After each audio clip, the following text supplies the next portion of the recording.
June 4th, 1937, Sylvan Goldman walks into his store expecting a triumph.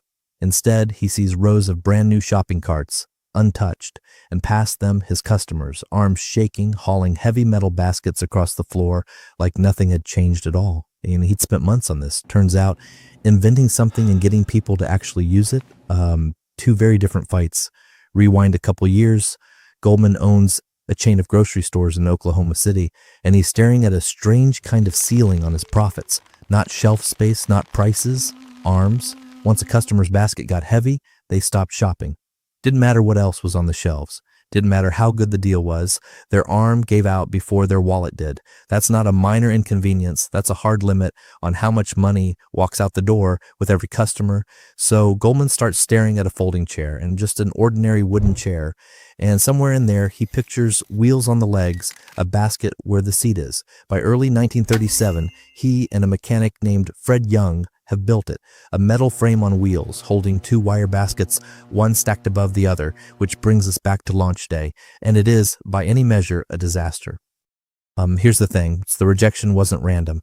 It broke down almost perfectly along gender lines for two completely different reasons. The men saw the cart as an insult. This was the 1930s. A man who couldn't carry his own groceries wasn't just tired, he was weak. Using a cart was basically announcing it to the whole store. The women had a completely different problem. That early cart, frame wheels, basket up top, looked almost exactly like a baby carriage. A lot of these women were housewives who'd spent their whole day pushing an actual buggy. The last thing they wanted was to push a pretend one too. So Goldman's obvious solution ran headfirst into two forms of pride he never saw coming. Now here's where it gets interesting. Most inventors faced with total rejection go back to the drawing board.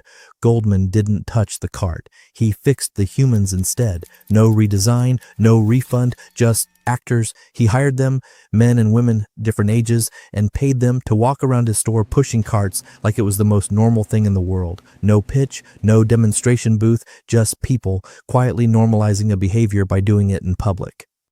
And it worked. Real customers started noticing, hey, that guy doesn't look weak, that woman doesn't look ridiculous, they just look like they're shopping easier than I am. Goldman didn't convince anyone with logic. He made the cart look normal and let peer pressure do the rest. This is genuinely one of the earliest documented cases of retail astroturfing, paid actors manufacturing a trend to make the real thing catch on. In 1937, in a grocery store.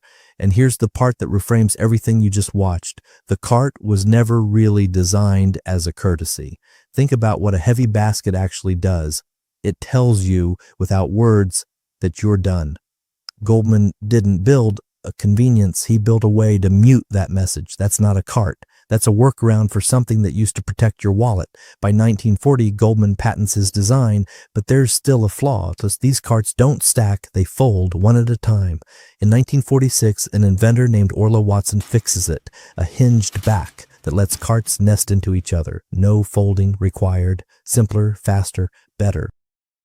Goldman fights it and eventually has to give in, licensing Watson's design instead. That nested cart train you push through every grocery store today, that's Watson's, not Goldman's. Quick question. Next time you're in a grocery store, actually look at the cart you're pushing.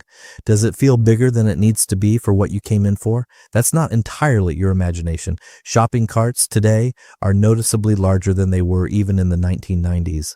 And a number of retail researchers think that's not an accident. The theory goes, the bigger the cart, the more empty space a shopper subconsciously feels they need to fill. It's not settled science, but it's a widely held idea in retail circles, and it lines up almost perfectly with what Goldman stumbled onto back in 1937, staring at a wooden chair, trying to stop people's arms from giving out. So next time, your cart feels a little too big for your list. That's not you being careless. That's nearly 9 decades of design working exactly as intended.